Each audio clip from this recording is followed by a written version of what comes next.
From the man himself then, Ricky Hatton. It's the biggest fight of his career. So how have preparations gone since his arrival in Las Vegas? Couldn't be better, I think. I'm sure every fighter says the same thing before a big fight, that he's had the best training camp and, the training's gone perfect, but it just couldn't have gone any better, really. I think if I could have written down on a piece of paper how I wanted my training camp to have gone up to this stage, all the way through, I think it'd be exactly how it's gone, from sparring to my weight, to my diet, to my strength work, to everything, really, and that's what that's the stuff you wanna see and hear, when obviously you've got the biggest fight of your life. And does the actual fight and this build-up, does it seem incredibly different to others, given all the hype surrounding it? What do you think? Well, everyone knows me. I just treat it like any other fight, I just look at Floyd Mayweather's style and think, can I beat the style? I mean, past records go for nothing. I don't look at all the titles he's won, the names he's beat. I just put the video in, see what his strengths are and his weaknesses, and I think, have I got what it takes to do it?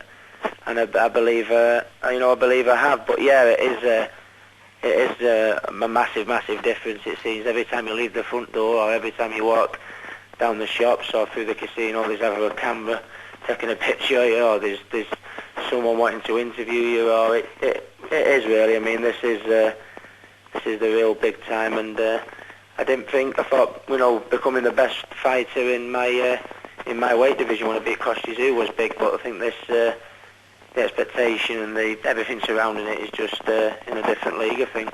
You say you've studied the video, so how will you exploit his weakness, and what do you think that weakness is, Ricky?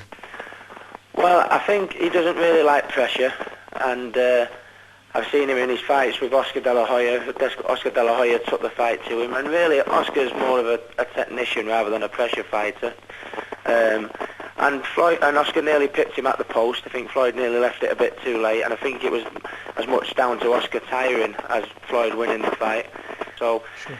I think with my speed, my footwork, my moving in quick on him, my angles, my variation of punches, and to top it all off, my heart, I think he's won 38 fights on talent and skill because he's just been too good. I don't think he's won a fight where he's had to dig deep and show the other side of his game, what every champion at some point in the career has to show, and that's heart. So that's the way I see it. So do you expect to beat him inside the distance? In other words, in the first 5 or 6 rounds, or do you expect it to go the full distance? In reality, you probably expect it to go longer. With him being so very good defensively, he makes you. I think Floyd tries to concentrate on the latter 6 rounds rather than the first 6 rounds. He tries to make you miss, let the storm blow itself out a little bit. I mean, there's nothing more tiring for a fighter when he's punching fresh air, and that's what he tries to make you do in the first 6 rounds. So I've got to set a good pace, put rounds in the bank, conserve a bit of energy in the first 6 rounds in doing so, and then leave some gas in the tank for the final 6, which, when stamina, the last 6 is when I tend to come on stronger, so I think tactically I've got it right. Do you actually like Floyd Mayweather? He's sort of quite outspoken, he's a brash character. Can you like him at all? From what I've seen at the minute, no. I mean, you can't really like him. I mean, I don't know how serious he is, and I don't know whether he means it in what he says, and I think you've got to take everything with Floyd with a bit of a pinch of salt, really. That's his way. He loves controversy, but I couldn't care less, to be honest with you. I mean, and the good thing about it in the promotional tour that we did, he knows that as well now. He knows that. He come to Manchester. As my usual witty, sarcastic self, I just pulled him to bits, and I think he knows when he looks at me and he looks in my eyes, he's got a fighter that believes he can win. He's got a fighter that doesn't fear him, and and that's the way it is, really. And when I look at Floyd Mayweather, I don't think of all the bad mouthing he's given me, and I don't think that I want to beat him any more than anyone else just because of what he's been saying. The only thing I see is that best fighter, pound for pound, in the world title dangling around his neck, and I'm going to rip it from around his neck December 8th. And once you've had that fight, what will be the point in continuing boxing again? Because you will have done everything.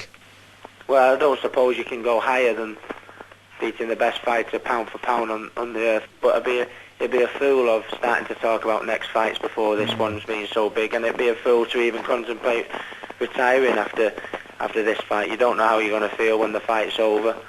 There's a lot of big fights out there on the line. When you think and realise that it seems like I've been around forever, 43 fights, but I'm still only 29. I still feel I've got plenty to offer, and I think when you start talking about retirement, you've already got one foot out the door. So whatever the outcome next Sunday, you think you'll be around for at least 2 more fights? There's no question you'll retire. It will be a couple more after Mayweather. Well, I'm not saying there's no question that I won't retire, but I mean, how I feel at the minute, you know, there's loads of fights, loads of big fights out there, really. You know, like Oscar De La Hoya, there's Miguel Cotto there if I want it. But I'm not about to make a decision before the biggest fight of my life. I mean, my blinkers are on, I've got my eye on the prize, and there's no one else on my mind at this moment in time except Floyd Mayweather. So one word, are you going to do it, and how? Prediction, around, points? 200% going to do it, and you know, I would put every penny I have in the bank on me winning this fight. I really do think he's going to have to kill me to stop me, for me to leave him alone for a split second, but my controlled aggression and my heart is just going to destroy him, I think. Ricky Hatton, we all wish you well. Thank you very much for coming on the programme. My pleasure. Thanks very much.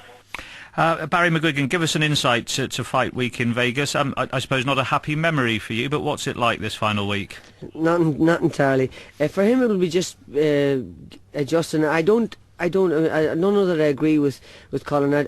He's very good with the press, Hatton, but I think it's just been so overwhelming with the 24/7, the cameras in your face, you know, on you all the time. I think he would like a bit of a break from it. He now got a house just outside the Strip. And he's learned his lesson from the Oranga fight because he got a bit of a cold. He's just calm, trying to keep the people around him that he's familiar with as the fight approaches, just to feel comfortable.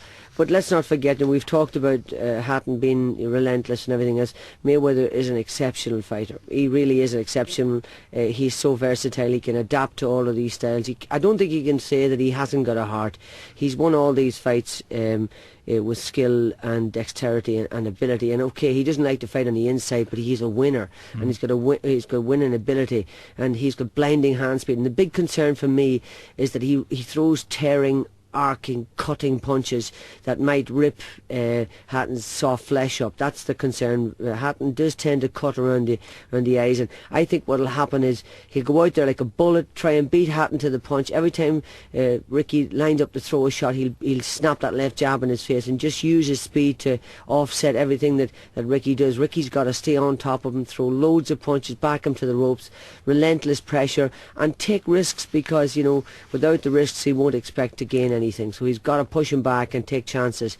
But that's what it's going to be. And it's good that Joe Cortez is refereeing. He's a very decent referee. He's very good all round. He'll allow Hatton his chances. And I really hope that Ricky can do it. But it's a very tough fight, a big call.